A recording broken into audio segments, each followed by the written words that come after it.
the biggest one yet. Yeah.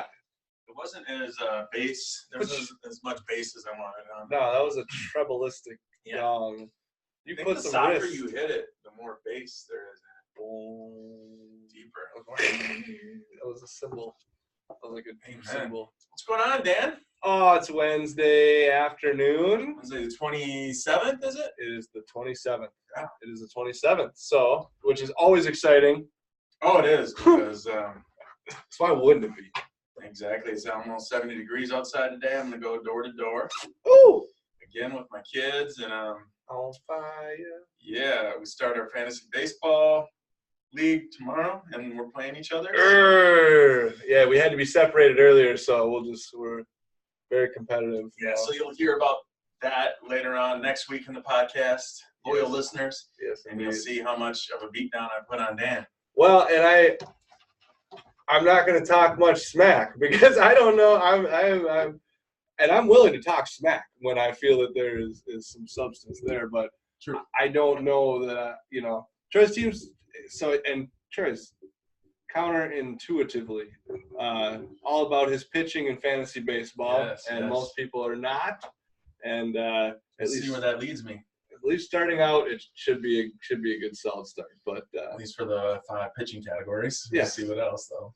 Indeed, no, and I'm excited for baseball season to come around. For me, nothing beats the old Sunday afternoon at the ballpark. I don't know. I'm not a huge baseball guy, but I like going there to unwind at least. So. Boring. You're boring. I don't know. Baseball's not the most intriguing thing. It can get a little boring. Yes. But it is Wednesday today. Troy, what do we talk about on Wednesdays? It's our Dave Ramsey Day. Dave Ramsey, we're endorsed local providers, have been for like 9 years. Awesome. And just great stories every single day, great clients that we're dealing with, helping change financial legacies for families. Absolutely. And we're lucky enough to get reinforced every day by talking to these people that are living gazelle intense. So greedily, that helps us in our situation. It does, and it is fun to hear people say, and I like you say, it is every day. Just got to follow somebody about every single day. 20 minutes ago, and they're just talking about how, again, they got sold some bad products, but they're just like, man, if I'd have had this money to just put towards this so that I could do that, and they're just excited, but it's like, you didn't have that education before, you didn't have that thought process before, and when you put it into action, it is magical. There's really no other way to describe it. Magic. But, so today, as we go through his baby steps. Speaking of education, that's what it's all about. It is. Saving for your college education. Yes. Amen. And how do you feel about... How do I feel about that? So this is something that's a little bit controversial. Likewise, for both of us. Yeah, I think, obviously, when my kids are of age to go to school, I want to have the option to write them a check to pay for their college. One of my other mentors that, of course, he doesn't know me, but I know him, Ty Lopez, says you pay for the network. You go to school for the network and the people. So if you're going to go to college, go to Harvard because you're going to meet that much better of a network, even though it's ridiculously expensive. Right. But my contrarian view on college is, like right now I'm taking my kids door to door. I want to teach them how to look people in the eye, how to work hard, how to have a good attitude, how to sell. And are they going to be required to go to school in even 15 years with the way society is changing, the way college prices are skyrocketing? I don't know. But I know me as a business owner, it's not critical for someone to have a college degree. So I want to save for it. I want to have that option if they want to be a doctor or lawyer, but definitely you have to teach them those values. So, and I would, unfortunately for our loyal listeners, we both have the same sort of contrarian view. I left school to do insurance full time, and it was obviously looked at. Now, when our graduating was 2010.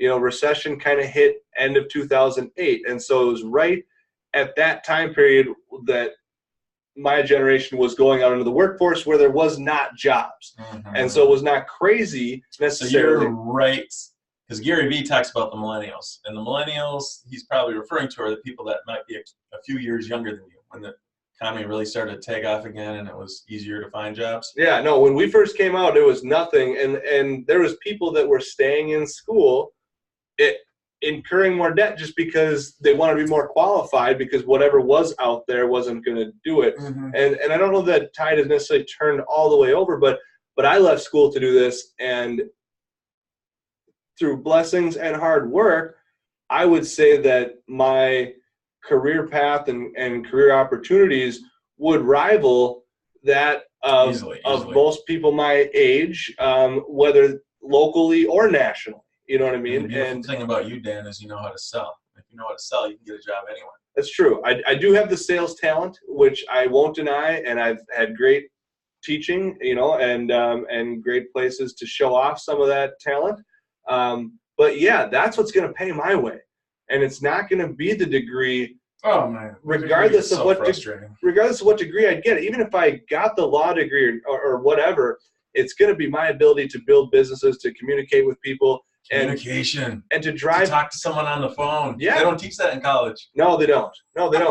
and to earn somebody's trust, and to be honest with somebody when it's maybe not the most easiest thing, and maybe not the smoothest thing, and just say, look, here's how it is, and take it or leave it, and then be blessed with abundance, which is another thing we talk about, where we're able to say take it or leave it, and not worry about a piece of business or two that may not come our way, because we want to be working with like-minded folks that have similar philosophies in mind, and quite frankly, that schooling is not going to necessarily get you there. And again, not to take away from the school, because there's certainly a place for it, and it's never going to devalue yourself. But don't think it's an end-all be-all by any stretch, and it's not necessarily for everyone. And there are alternative routes out there. That being said, like you really preface this whole conversation with, be able to write the check, because your kids might need that education to do what they're pursuing. And that's where you still save for it. It's still important. And as the economy and job force in general becomes more automated, it's just going to be a different beast. But those skills and that knowledge and that network is still going to be so important. And as we're talking here, Dan, I'm just kind of scanning through the Total Money Makeover book. Awesome book. And Dave is almost ripping on college, just like we're saying.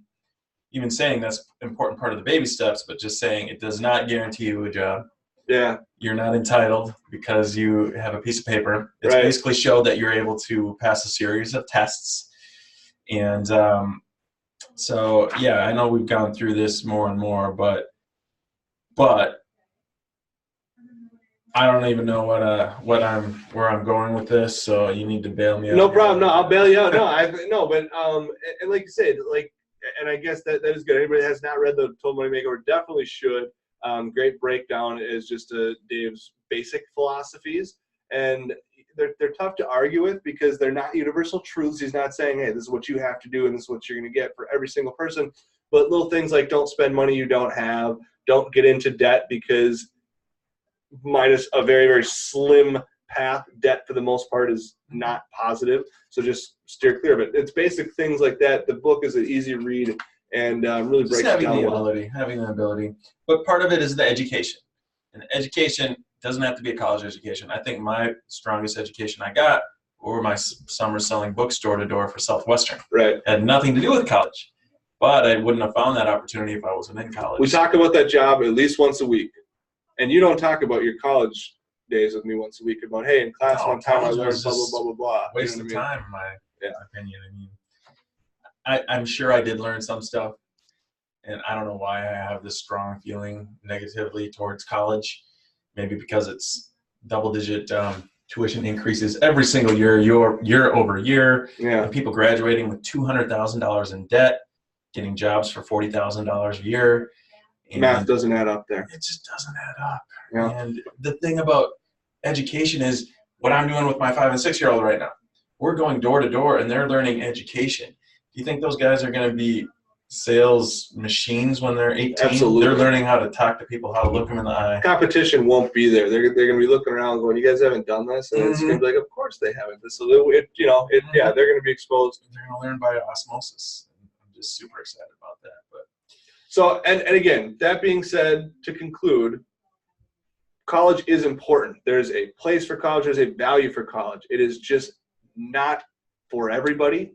And it is certainly not a distinguishing checkpoint on your way to success by any stretch. It really means nothing. You can circumvent college and be uber successful.